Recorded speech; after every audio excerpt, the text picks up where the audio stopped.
Welcome. The last time we met, we had just finished cutting down the top to our trivet. And so today we will go through the steps of how to quilt it and bind it as if it were a mini quilt. So this will give you the skills that you would need if you were actually branching out and making a quilt. So the first thing we need is our backing. And the backing can coordinate with the top. It doesn't have to. It can be a totally different fabric. Sometimes people use extra blocks to put down the middle this way or this way to showcase extra pieces that they've had of the fabric they've used in the front. It could be a totally different piece of fabric that you like, as well as you like this top, so that one day it can be this side up, and another day it could be that fabric side up. But for our purposes today, we're using this purple, and we want to use it, put it right sides down. And the last time when we made the table runner, we used a piece of batting that was very similar to this. It may not, if you look back, I don't remember, it may not have been it may not have been cream like this. It may have been white. Generally, the batting I use is a combination of 80% cotton, 20% polyester. There's nothing wrong with polyester, but for this project, I would instead suggest that we are going to use this product. Again, I make no money off of any of this. I have no relatives who work for this company. But this product is called Insulbright. And Insulbright is used specifically for pieces that will, you want to keep things hot or cold and send that energy back up to its source. Now, a package like this is 45 inches by a yard, and it's fairly inexpensive. It's, I think, $6.99. So you also, as I've said before, you want to be better than I am. And to be honest, I'm not always big on reading instructions. So in case you also have that fault like I do, let me tell you that there are two sides of this this batting. On this side, you can see that it's fairly just white. But on this side, you can see there's a shininess to it. And that is the side that you want, I don't know what this little piece is, schmutz here, that you want the shiny side to face up to whatever hot or cold item is going to be placed on it. That way, these fibers will reflect that heat or coldness up, and it will protect the surface that you are putting the hot or cold thing on, whether it be a wooden table or whatever. If there is nothing wrong with completing this project using regular batting. However, it will not protect the surface you're putting it on. And then in the case of polyester, I would shy away from total polyester because I don't know what the melting point of polyester is. So for our purposes today, and this information about Insulbright will be included in today's tutorial.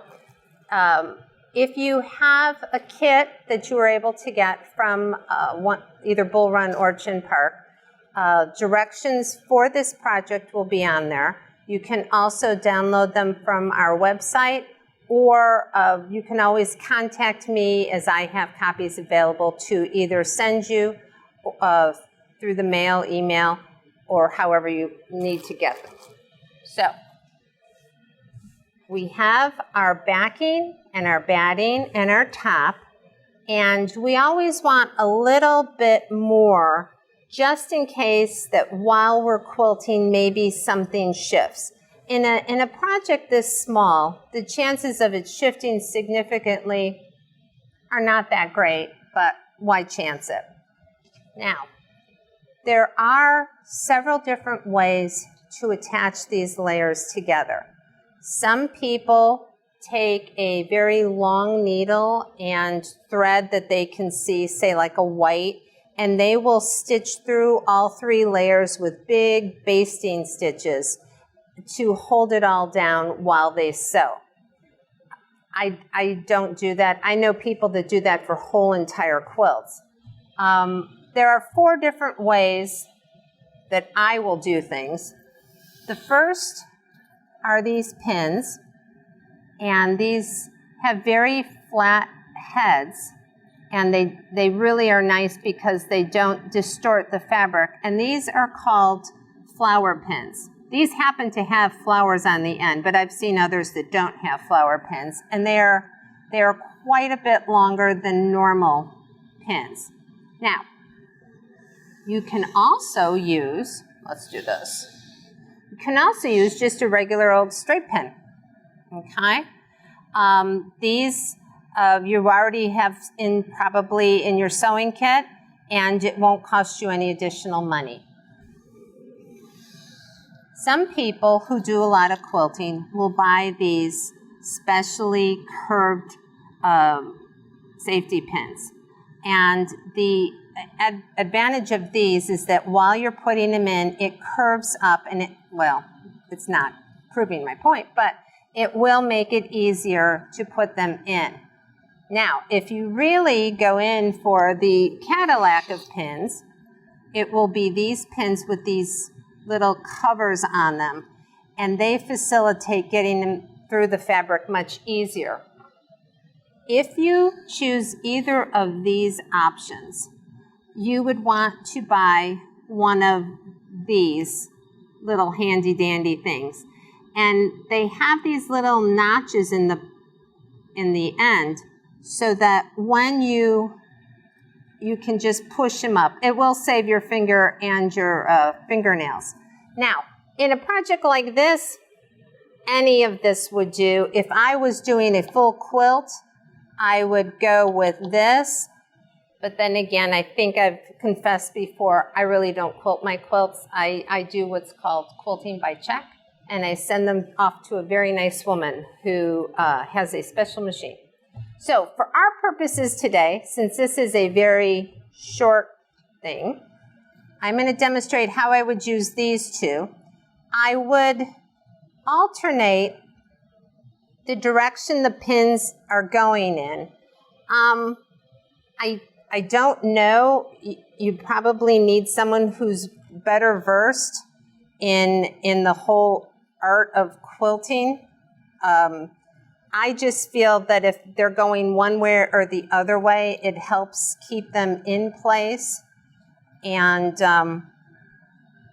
but I could just be perpetuating a falsehood.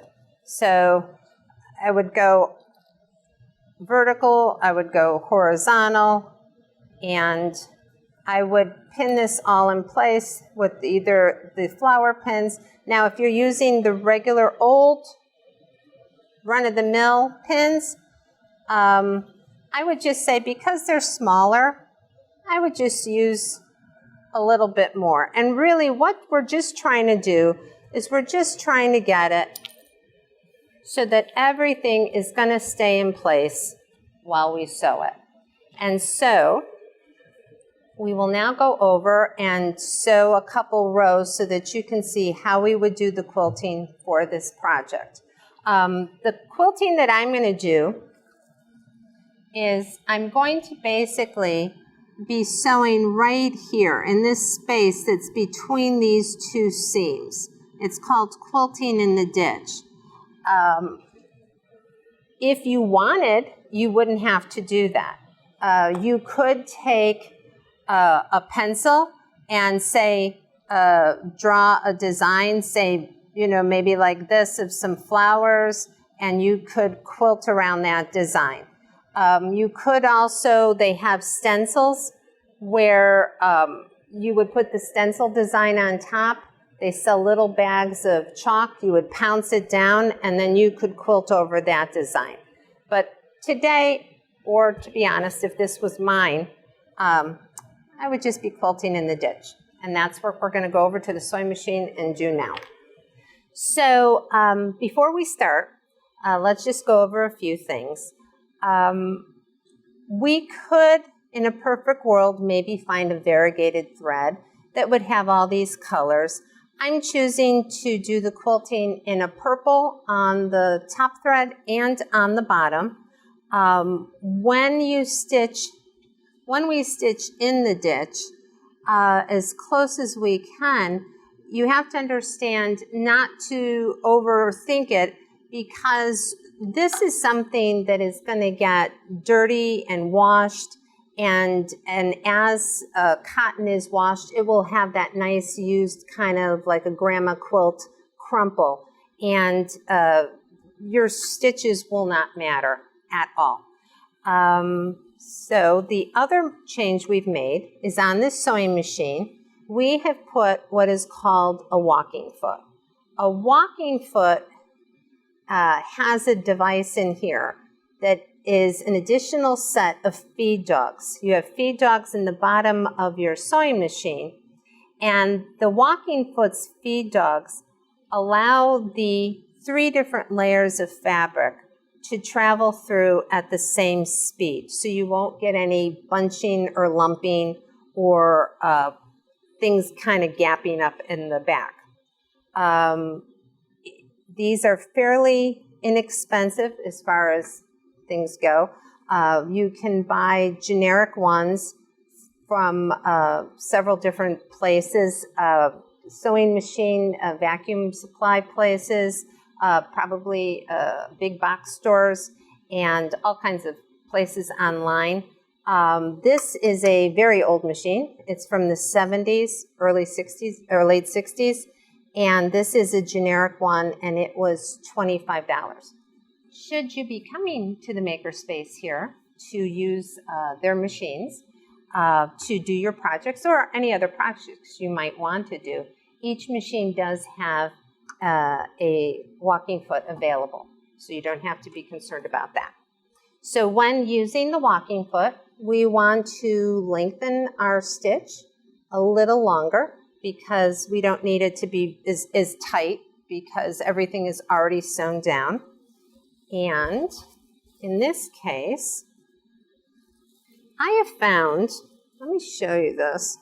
I have found, and this could just be a thing of my OCD, that when you look at a seam, you will see one side, like see how this side has more of a higher lip than this side, and this side has the higher lip, but over here, it's this one that has the higher lip. I have found that when I'm sewing, if I keep my foot against this higher lip side, it helps to hide the stitches more.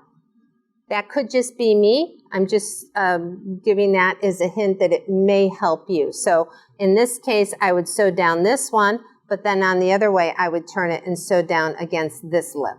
So let's see how I do. Because I will tell you, I frequently do not do my best sewing in front of you all.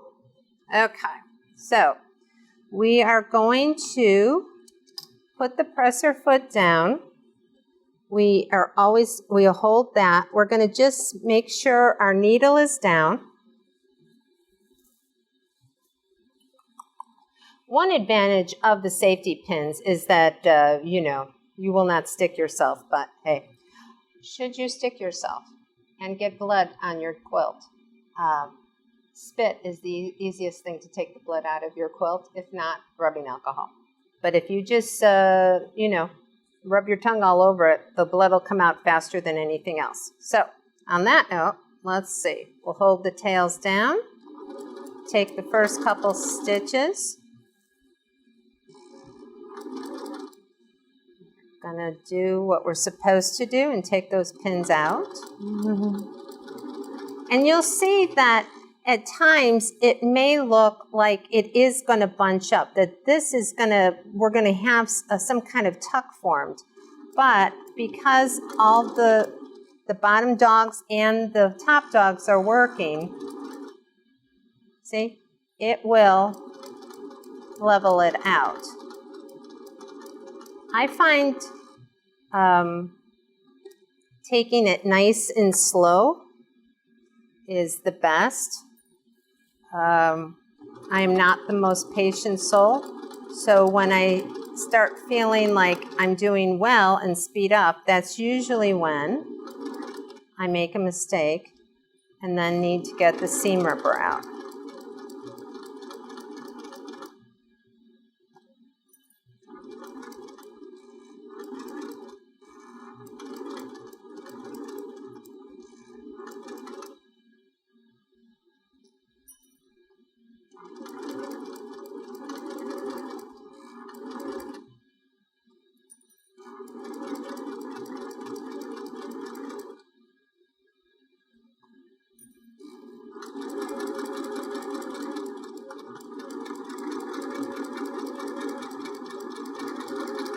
Okay, so let's see. There's no tricks, you can see. So for the most part, let me turn it this way. For the most part, you can see the stitches, even though it's purple, they pretty much just fade into the background. So what we would do is I would keep doing this, and in my case, I sewed each one of these horizontal lines. If you wanted, you could do every other, or if you really wanted, you could do every horizontal and then go back and do the verticals. I only did the horizontals. So now we have stitched each of the horizontal lines, and this is what it looks like on the back side. The quilting kind of disappears. If you wanted your quilting to be stand out more, use a different thread that is going to be more of a hello, I'm here. And like I said, I just did the vertical. The horizontal. I did not do the vertical. So now it's time to make the binding for this trivet. Okay. And in your kit, you should receive 2 pieces of fabric that is cut 2.5 inches by the width of the fabric. And the width of the fabric is from the fold to the salvages. Those are the salvages. What we're going to do is we're going to open this one up, and with right sides together, we are going to form kind of some people call it a cross. I call it more of an L. And we're going to put it right like that, right sides together. What we want to do is we want to draw a line from this point to this point, and that will form a 45-degree angle, to which then when it's sewn, the strip will then look like that. Some people do espouse to just sew a regular 1/4 inch and turn it this way. The problem with this is that there's more, I know it's hard to believe, but there is more bulk here, and that by doing it at the angle, we redistribute it, and it is a flatter seam for your quilt. And I would use this method in sewing together strips for bindings or for borders, okay? So what we're going to do is we're going to just take a handy-dandy ruler. It doesn't have to be this kind of ruler. It could be a ruler that your child takes to school. And we want to put the edges right where they intersects and they overlap. Okay, now you can make this mark with a pencil, okay, And hopefully you can see that. That's the point. You want to be able to see this because you are going to be sewing on this line. You could make it with a pencil. You could make it with a pen. If it was really dark fabric, you might want to use something like this, which is a chalk. And let me just show you. That shows up differently, so that if it was really dark fabric, that would be easier to see than if I was trying to put, you don't see the pencil, okay? They also sell chalk pencils, which this one's seen better days, and they also sell a gray form. All we want to make sure is that we see that line. We are gonna sew on that line, and that's all that matters. So let's get 2 pins. Do you have to pin this? No. I just don't like to pick things apart with the seam ripper when I don't have to. And this will ensure us that we want to get right into that corner and right into that corner. Okay? So let's go over to the sewing machine and we will sew these 2 pieces together. So for sake of ease, I am just going to leave this walking foot on to sew these 2 strips together. Some people like to do all their sewing with the walking foot. It's up to you. I normally just use a regular foot, but we are going to, just like everything else, we're going to find this nice little tail and hold it. I'm going to put the needle down, and what we really want to do is just sew on that line. If we're a little off, no worries, but let's just try to sew on that line. And we're going to make our stitch a little shorter again. Well, you're going to use the stitch length you used when you were sewing the strips together. I would give you a number, but I find that very frustrating and confusing when they do that on different TV shows, because the number for this machine is different than the number on your machine, or different brands all have different numbers. So you know what is a good stitch for sewing a seam. So, or if you're here, I am sure there is a knowledgeable person that can help you, or give me a call or an email and we can discuss what kind of machine you have, maybe take a picture and I can help you. So we're just going to sew down on that line. I have to tell you, my taking out pins has much improved since I've been doing these with you. And when we're done, we are going to cut our threads. Now, this is a very small binding. If we were doing a larger project, we would have more intersections to stitch. If you would like, you could then take this over to the cutting mat, line up the 1/4 inch, and use your rotary cutter to cut it. I think that's just too much trouble. So what I do is I just pick up a pair of scissors and guesstimate what a 1/4 inch looks like, because no one's ever going to see it. So now we're going to go over to the iron, and I will show you how to iron this down and how to complete making the binding. We are going to just set the seam, and we'll go like this. And I always find out when you find out that yes, that I did do a good job.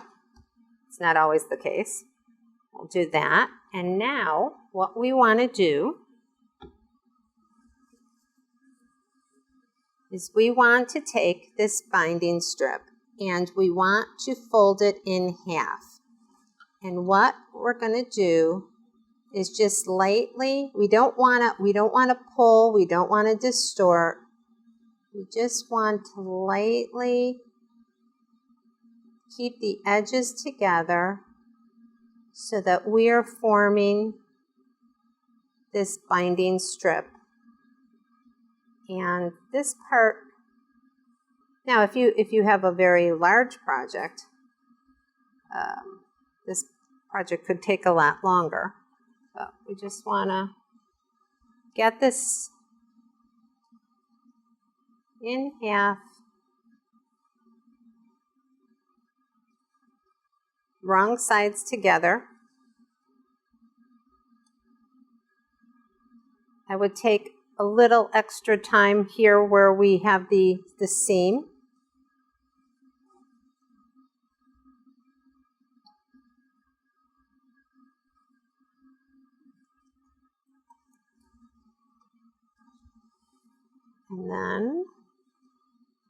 And the cuts we've given, the 2 strips are more than enough to bind this quilt.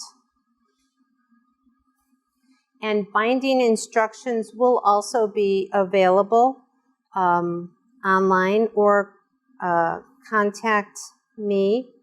I tried to set up some written instructions, although they're pretty prevalent on the internet. Okay. Now what I do is, at this point, I just kind of do this. And I fold it up on myself because these things can become quite a nuisance. And I just try to keep this in my lap as I'm sewing. It never really works. There are products out there that you can buy to help you keep them in a roll. Some people will have an empty toilet paper roll on their neck with this in there. I would probably strangle myself. But now we are ready to sew this onto our quilt. We will be sewing one that I've already made, but this now is ready to sew onto our trivet. Sorry, not quilt. So we have our trivet top that has been quilted, and we have our binding. So what we want to do is, I usually start at one of the longer edges, and we want to put a pin in place, and I like to leave, this isn't very big. I would normally like to leave 4 to 6 inches, so we'll leave about this much.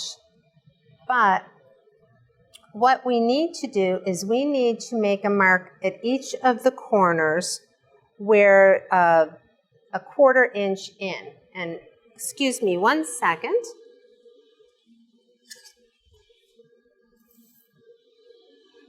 And we can do this one of 2 ways.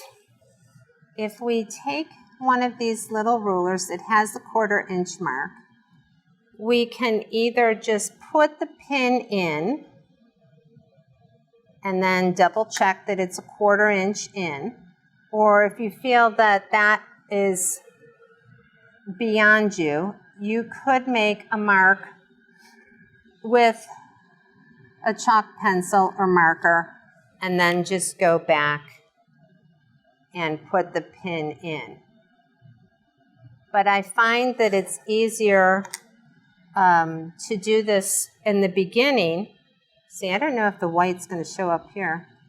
Oh, yeah. Because normally I don't, and then as I'm working, I get to that point and I have to move away from the sewing machine, and it's just easier just to do this all at once. Okay. So now we have these in, and what we will be doing on this first corner, it's not necessary to pin this in place. I like to pin it in place because right now we are sewing a lot of layers. We have 4 layers of fabric and this batting. So I think that we don't necessarily want to pull this, but let's just pin it in place, and we will go and sew this little bit, and then I'll show you how we form a mitered edge for each of the corners.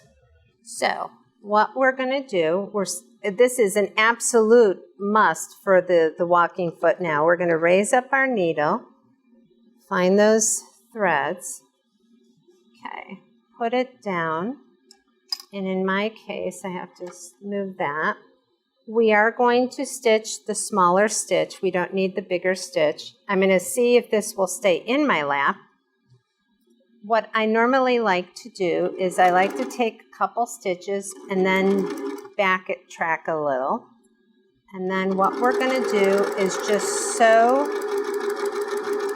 the 1/4 inch until we get, and can you see this little piece of pin showing out?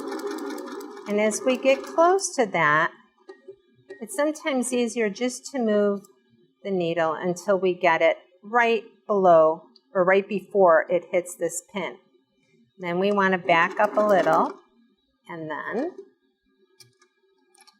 we are going to take this out, and let's show you. Okay, so what we want to do, this is just a run-of-the-mill quilting ruler that happens to have a 45-degree angle to it. You can use larger ones. You can use, you can just fudge it to see what you would think 45 degrees is. You don't have to buy a special binding tool because this will work. And this is a place, again, I'm not knocking quilt shops. I think they're very important to us. But if you're on a budget, this is a place where using a coupon at another place might be more advantageous to your budget. So what we're going to do is we're going to kind of move it onto itself. And we are going to line up this edge and this edge. And then what I do is I just ever so lightly tug it until we can see that the fabric has now formed a 45 degree. I then put my fat fingers on there and I just kind of lightly pin it in place. I had very much difficulty learning this because I am mostly, in the beginning, it was mostly self-taught, and I just could not understand this reading from a book. So if you are visual like me, I hope this helps. So then, and this is the part that always made no sense to me, we then take this and we put it back onto itself. We make sure that this is straight across. We put a pin that's in more securely, and then what we do is we just pin all the way down.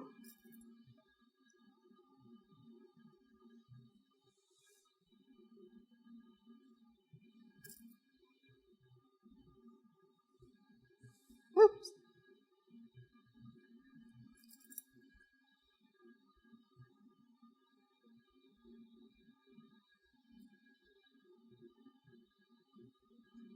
Until we get to the next pin that signifies we're at the 1/4 inch mark. So we will move the sewing machine back.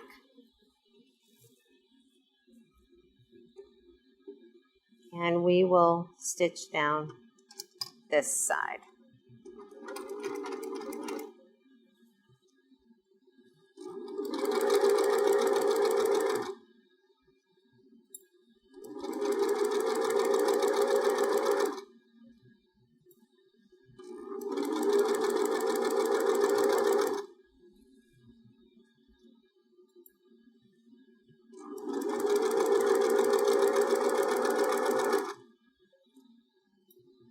You can sew this with a regular foot.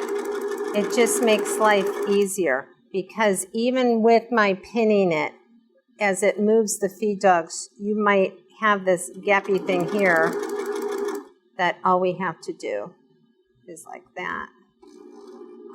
And again, we're going to come up to that pin. Our needle is just behind that pin. Put a couple backward stitches, and let's go through mitering this corner again because I think, oh, and see, it already dropped out of my lap. I think it bears watching. So, or seeing it again. Let's take away these. Okay, So what we're going to do is we're going to take the fabric back onto itself. We are going to put this edge flush with this edge and this edge flush with this edge. And then we're just going to tug, tug, tug, tug, tug, tug, tug until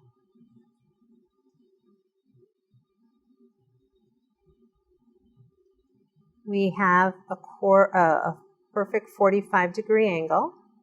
Put the fingers in place. Put a little bit, just a teeny bit to get it in place with the pin. And then come back on itself. And what we'll do now is we will just pin this in place.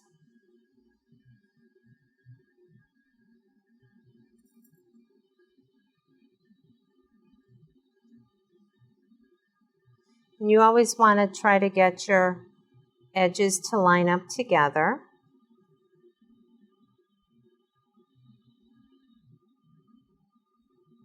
And I think we may run into a problem that I wasn't meaning to, but it's good that we are so that I can show you how to handle it.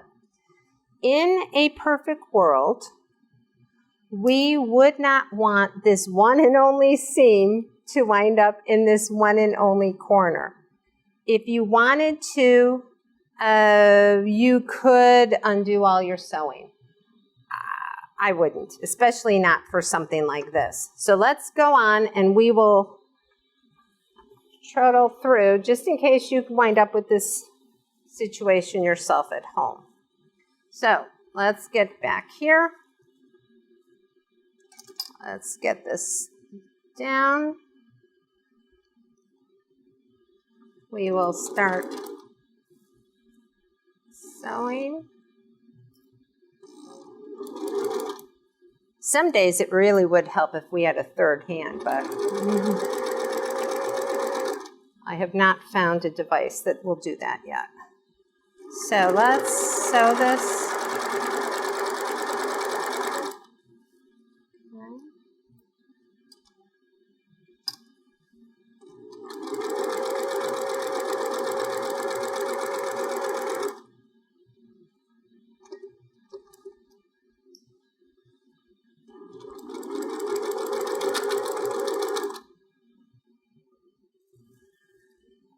Okay, so as I said, sometimes stuff happens, and it would not be my preference to have to come to the one and only intersection in our binding at a corner, but it is doable.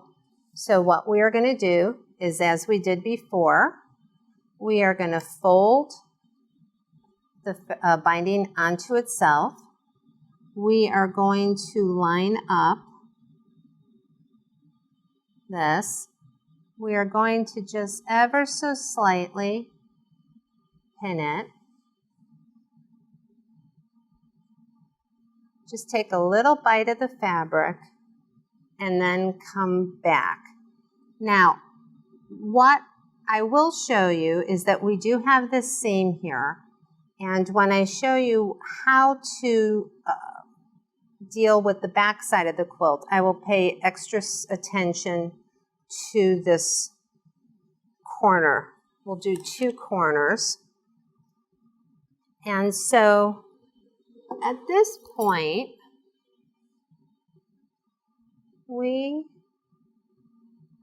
I am just going to pin this up. I will sew and make this final corner, and then I will show you how to match these two edges up. So let's get this sewn. We now have these two tails, and we have to sew them together the way that we did that original, where we had one going vertical and one going horizontal to make an L. But before we do that, we want to mark a spot where they overlap. And in my case, I sewed a little too far in. So what I'm going to do is I'm going to take a pair of scissors and I am going to cut this tail off a little. Okay? So now when we lay this flat and lay this one over, we can see that at this point, right, let me make it up. Can you see right here? This is the point where they overlap.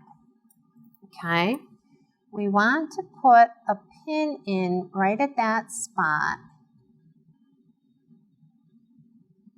And then, if we're lucky, we then find the spot again, double check, yep. Now, this is the part that can be quite cumbersome. Cumbersome if it's a full-size quilt, cumbersome if it's a small project like this. This is the part that's going vertically, and this is the part, I think you can all understand the cumbersome part now, that we are going to take, and we're taking actually the width of the strip, 2.5 inches, and we're lining it up at the point where it overlapped. Okay, and so once we get that there, we want to put in a pin, and I'm putting a pin in what appears to be vertically, not so great vertically right now, but we want to get there. And then we want to get another pin here. I frequently do this on my ironing board because then I can stab the pins in to hold it in place. Okay, so if this wasn't kind of enough of a twister game, we then want to make the line, the 45-degree angle from, let me do it so maybe it's easier for you to see, from that corner, this corner, to this corner. And it's okay that we have this at an angle. Actually, it's quite easier than trying to do it. Now, this is the important part. As I said, this frequently goes wrong for me. I've made over 125 quilts, and I can't tell you that there have been some quilts that I have had to do this 2-3 times. What I do, last time I told you to put a pin here and here to sew on this line. What I want you to do now is to put a pin through the line so that when we open it up, these pins will mimic the actual stitching on the line. So that before you sew and before you trim, and then there's gnashing of teeth and wailing all over the house, you can see that when this is opened up, this will in fact fit in this space. I know it doesn't look pretty, but believe me, it will. So what we're going to do is now we are going to carefully remove the pins so that it doesn't move, and then we are going to sew on this line, and I'm just going to put a third one in because this binding sometimes has a mind of its own. Okay, so let's see. Let's sew this in. I generally like to say a small prayer to the universe, because this is one of those instances where, okay, there we go. I think this is, hopefully you can see, let me this back. I think I need some magnification. Okay, so we are going to get the needle right on that pencil line. You can see where if you have a big quilt, this could be quite a challenge. So, better to start with something small. So what we're going to do, hold my tails, take some stitches, take out the first pin. Let's keep going.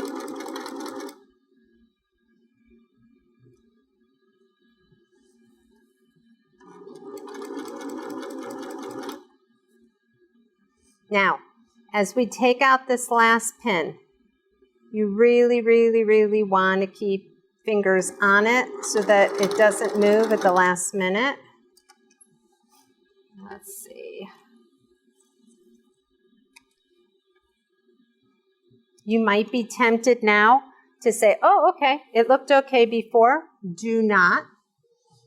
I want you to open it up again and see that it will fit. It's only at this point that I would then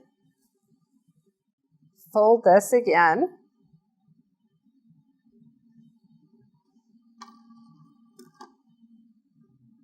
We had part of, okay, so here's the thing. We have a problem. Can you see where on the back I caught this, the back side of the binding? And this is not good. So bear with me 1 minute while I get a seam ripper.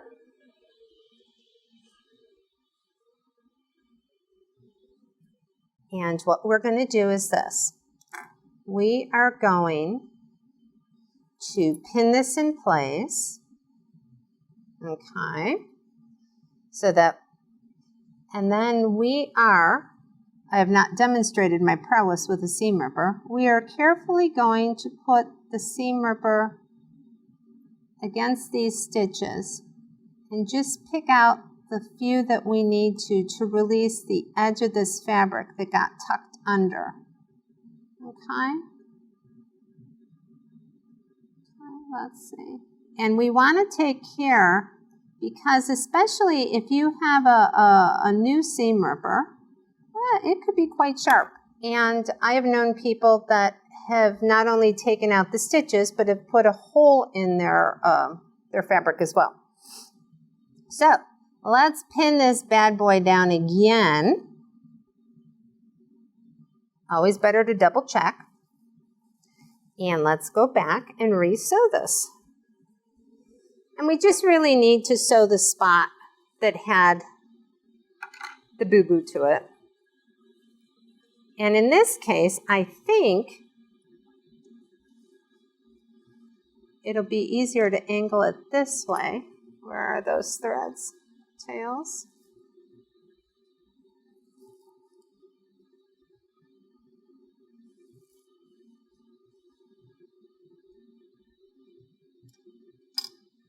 And what we're going to do is we're going to get rid of that first one that's on the back side.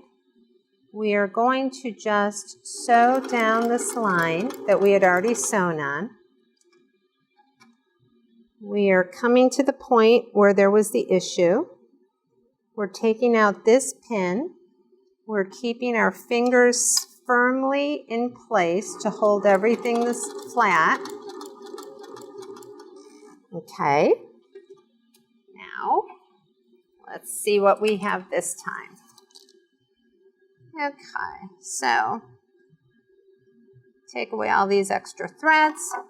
We are going to make sure.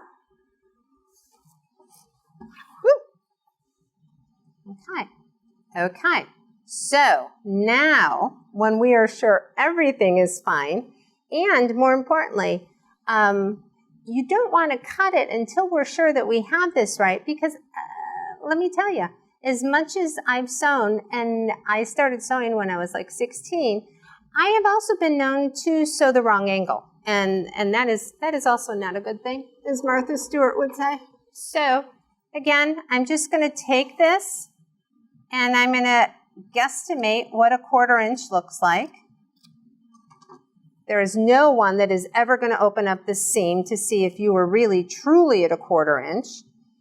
And before we go over to the iron, I am just going to kind of run my finger across the seam and kind of open it up and finger press it like this. And you will see that it'll suddenly start to lay a little flatter, but it will be best once we hit it with a little heat. Now we have ironed it down. We are going to pin it. Gotten all confused. We're going to pin it in place. I am going to quickly sew the rest of this seam closed, and then I will show you how we turn this over and deal with the corners to hand sew this trivet to its completion.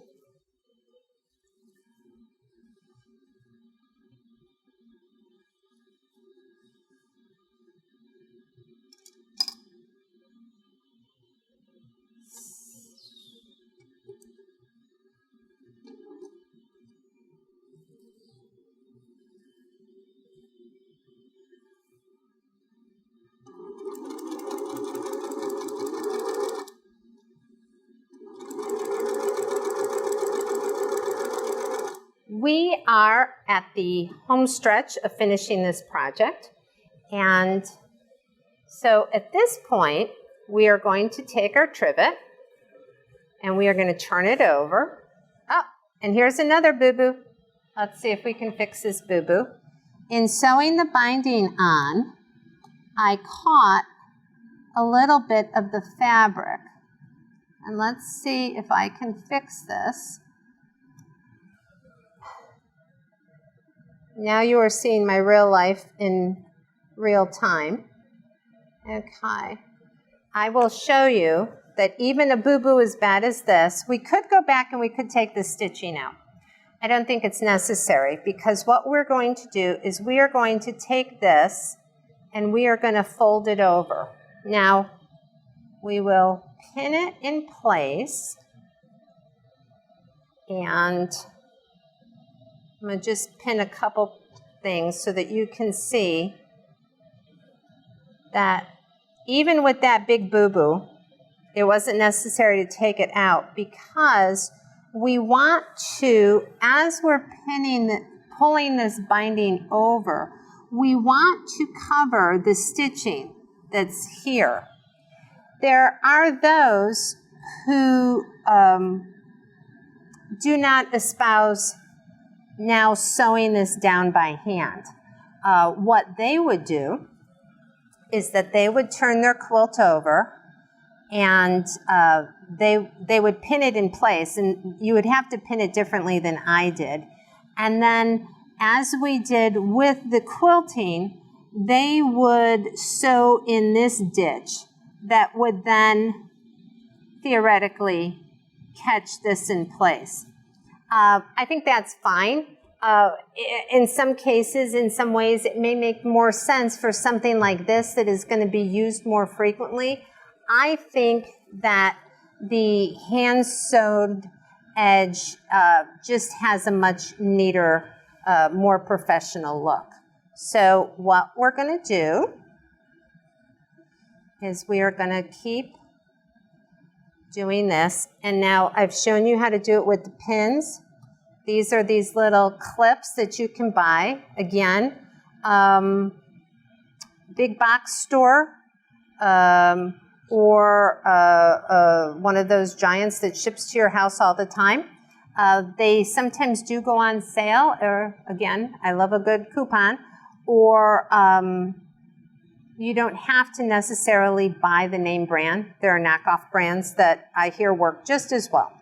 So as we get to this corner, remember that we took care to angle the fabric at a 45 degree. So we're going to come around here, and I'm just hoping that clipping it will make it easier for you to see. And so we are now going to create another 45-degree angle so that this will also be mitered on both edges. And so when it works,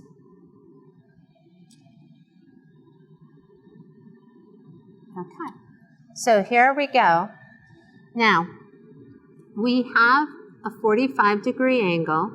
We also, without my intending to, I started working where I saw my boo-boo. Here's my other boo-boo. There is that seam that you wouldn't really want to get too close to that edge. And really, it's not making any difference. So even if this were a quilt, I don't know that I would have necessarily ripped out a lot of the work we did just to avoid this. And this is what, let me move it this way. This is what it's going to look like on this side. So I see no reason, and then you'll have this nice little edge there. So let's do another corner to just, so all we're doing is, and sometimes you have to give a little tug, and you want this folded edge to come past your stitching, okay? And we're not putting this in any competition. We are just trying to make a nice something for ourselves, or this would be a lovely, I'm sure anyone would love to get one of these as a present. Maybe if you made a matching table runner and trivet, even if they didn't match, I think it would be lovely to get. So now what we're going to do is we're going to keep coming around. We're going to leave that a little free. I usually come out about 4 or 5 inches and start working here. And when you do this, see what I'm doing. I'm pulling straight out. You don't want to pull at an angle or tug, because then that's going to get everything kind of cattywampus. So we're just going to pull and push over. And again, a pin is just as good as a clip. I will say this. The one advantage about these clips is that when you are sewing along, you will not pierce yourself. You will not catch your finger on a pin. Other than that, if budget is an issue, stick with the trusty old straight pin. So now what we're going to do is we're going to come across like this, and we are going to, I'm trying to make it so that you can see, but it's also kind of, one second. And sometimes you do have to finagle them a little. Okay, so we have him, and now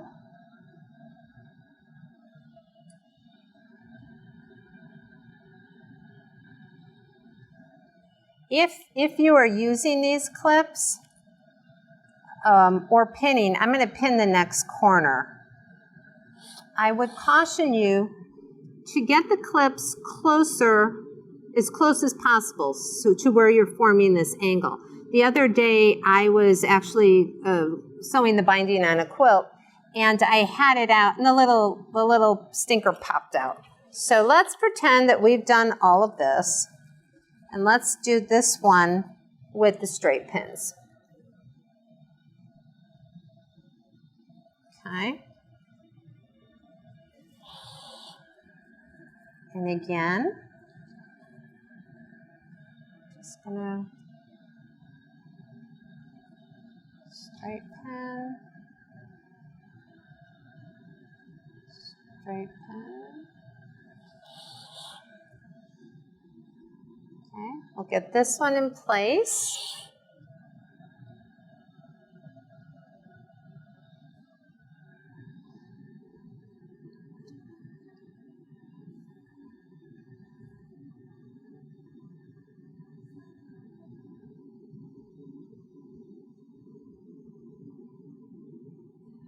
Sorry, I'm sure my fingers are all where you would like to see. And there you are. There's the third corner, okay? I mean, as long as we're here, we might as well do the last one. So again, we're just pulling straight out, pinning in place.